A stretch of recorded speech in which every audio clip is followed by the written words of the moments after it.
And that kind of damage can be seen in many communities following Beryl's destructive winds and rains. Meteorologist Paul Morales joins us live from the town of Brazoria, just west of Lake Jackson.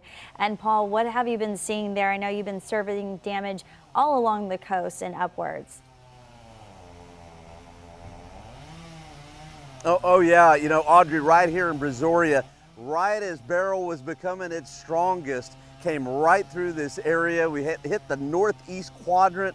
Most powerful part of the storm came right through Brazoria, also through Bay City and Angleton. We drove through all those communities and numerous trees down, especially the pecan trees.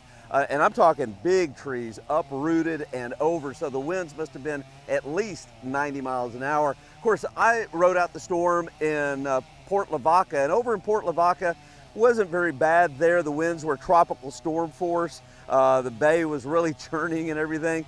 But we drove the first we could, as soon as we could. We left and we went through Bay City and then Angleton. And boy, in Angleton, I mean, lots of trees down, power lines down. There were tree limbs and leaves just littering the road.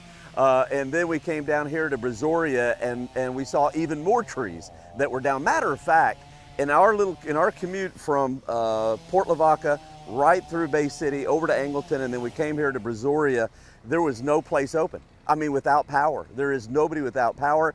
If you wanted to find something to eat, you were out of luck. We found one place. I'm going to go ahead and throw them a little bit of a bone here. Buc-ee's in Brazoria is the only place in all that we found in all this area that was even open. And so that was a place where we could get something to eat. But a lot of damage here. My heart goes out to a lot of these folks. It's unbelievable. And this house here, this is just one story. But I had to go in, I had to talk to this gentleman, and he has an amazing story that you don't want to miss at 5 o'clock. It's just simply amazing. But lots of damage here. Of course, the sun is out now. The winds have receded, but it was tough last night. Really tough here in Brazoria. Much different scene than what we saw you in overnight. Thanks so much, Paul, for being out there for us.